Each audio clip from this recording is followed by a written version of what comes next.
Hello everyone. So, in our previous lecture, we have studied about the compression member.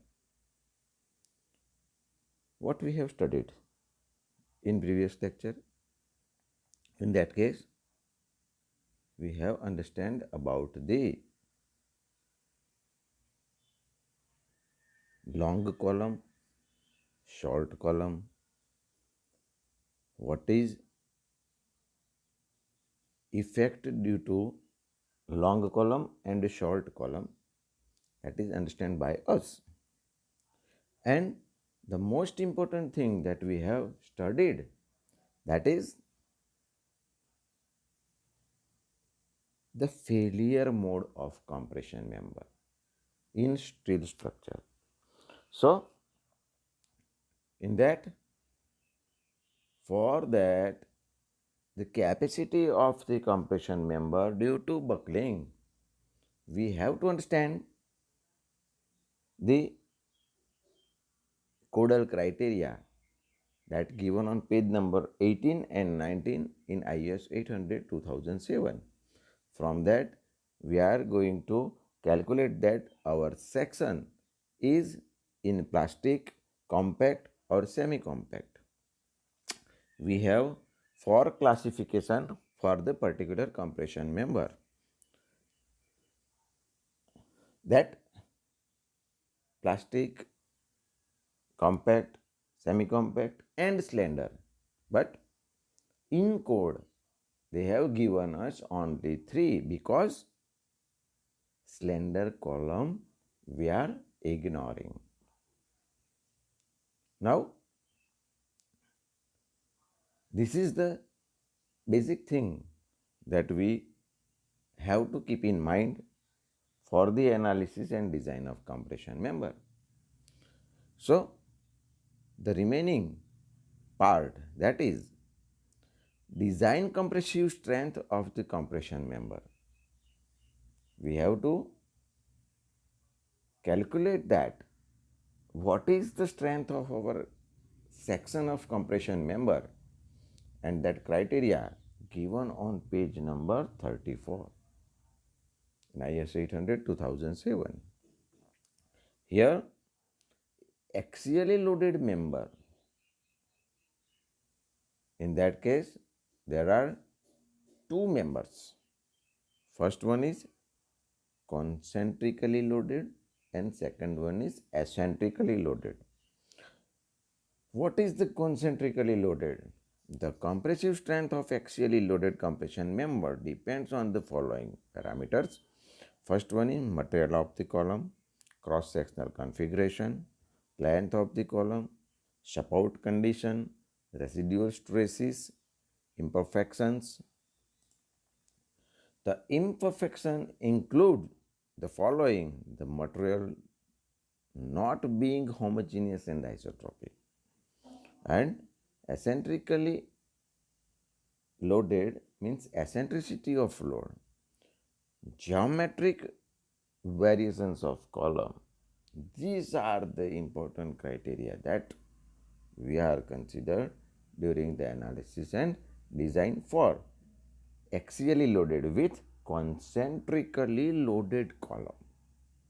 Now, the factor affecting load carrying capacity of the long column. We know that whenever the column is long, it will be buckled due to compression member, and that is totally understood by us in our previous subject, structural analysis 1.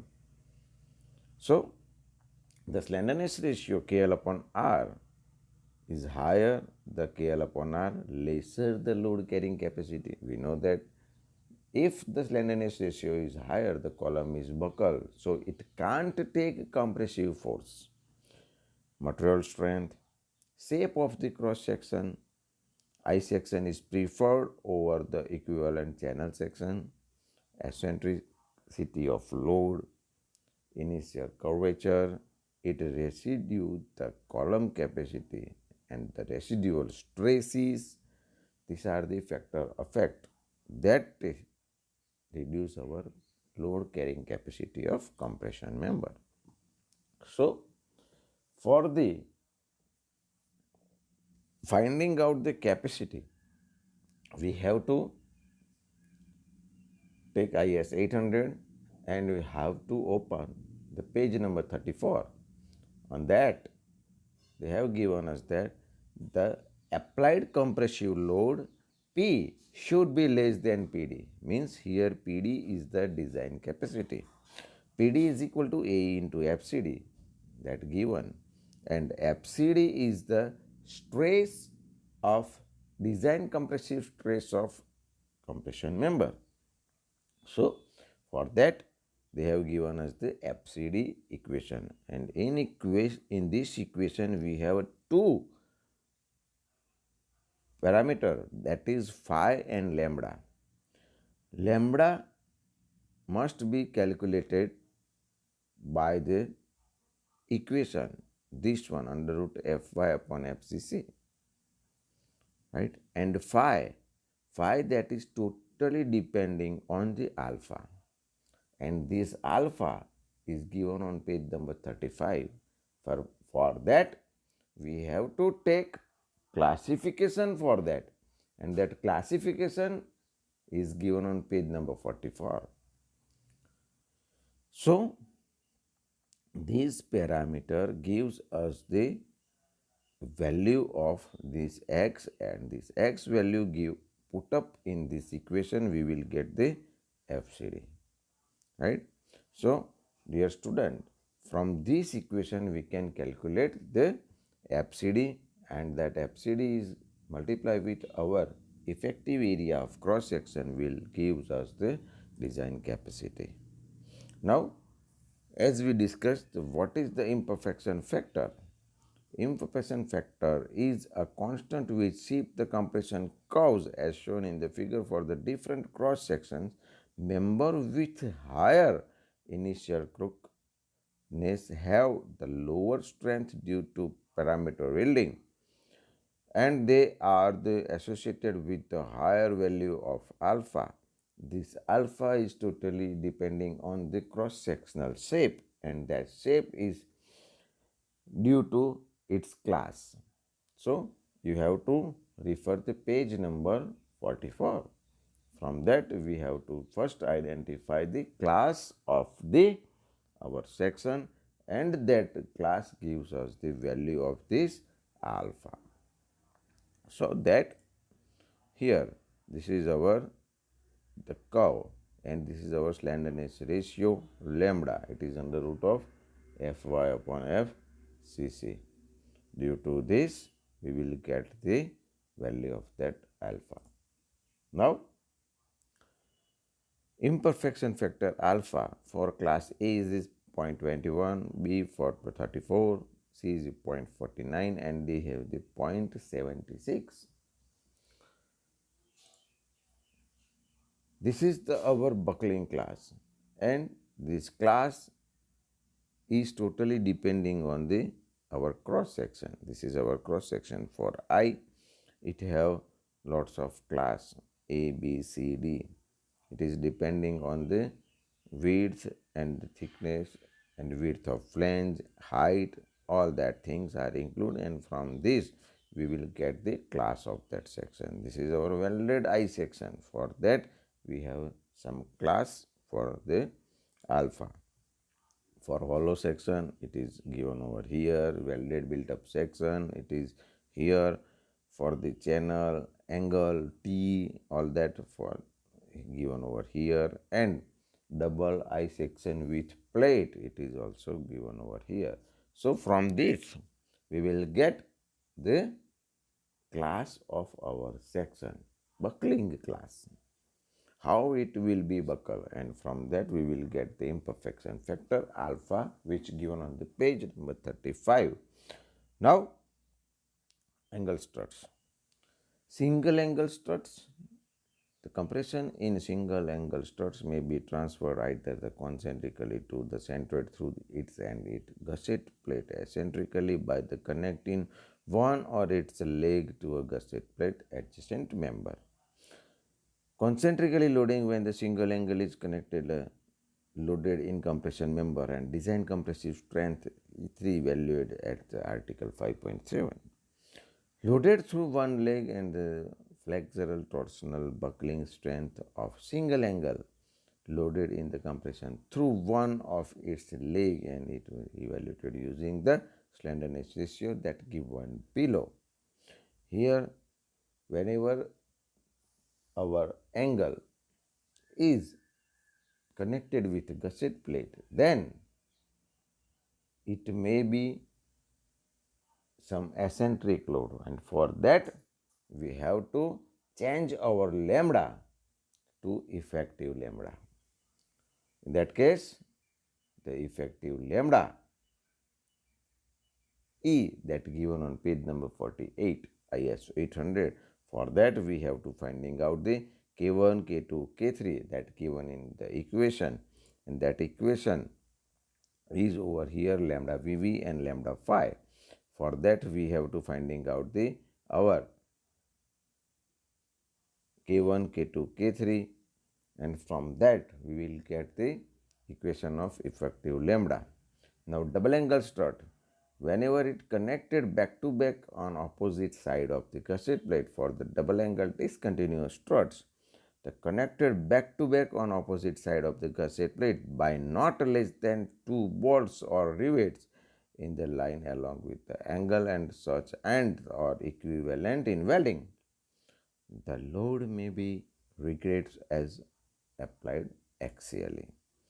Now connected back to back on one side, the double angle discontinuous struts connected back to back on one side of the gusset plate by one or more bolts or rivets or by the equivalent welding shall be treated as two separate angle and loaded through one leg, that is eccentrically loaded.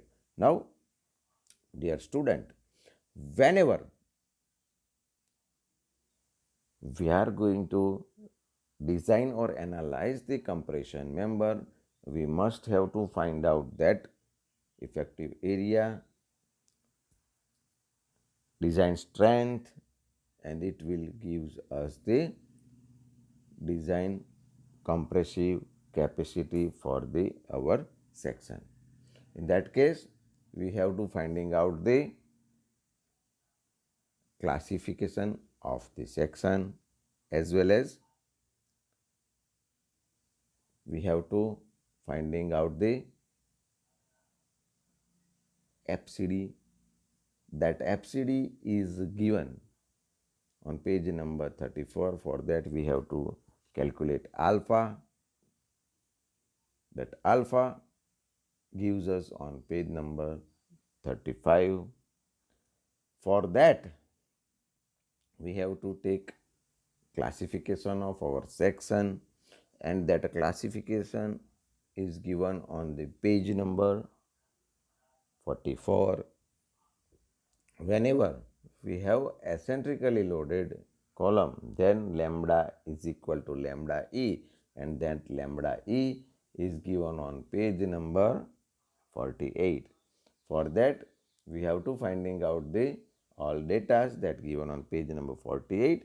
Even it is given on 46 for the effective length of the column. So, for the eccentrically loaded column, the design criteria is different, and for concentrically loaded column, it is different. But here one thing we have to remember, that whenever we have a concentrically loaded column, then we can finding out the FCD directly, that given on page number 40, 41, 42 and 43. We have that table. From that table we can finding out the FCD directly, but for that we have to finding out first KL upon R, and that KL upon R, it must be calculated from the page number 46, that given us the effective length of the column, and that effective length will gives us the KL, and whatever section we have, we can calculate the R minimum, and that R minimum which is given in still table for the different sections. Due to that, we can finding out the our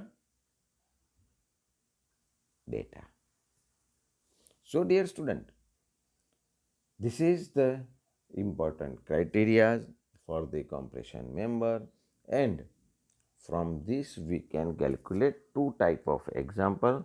First, that is analysis of compression member, and second one is design of compression member.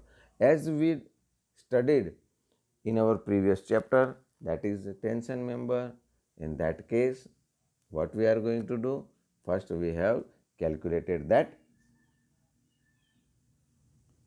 analysis of tension member, and afterward design of tension member. So these two type of example always we have to consideration, and calculated its capacity and its design. Now in the next lecture we are going to take some cases and we will calculate the design capacity of the compression member. In that case, analysis of the section. So, dear student, here I have completed the topic, and you have to take all the parameters from the code and still table. It gives you the clear idea about the compression member. Okay, thank you very much.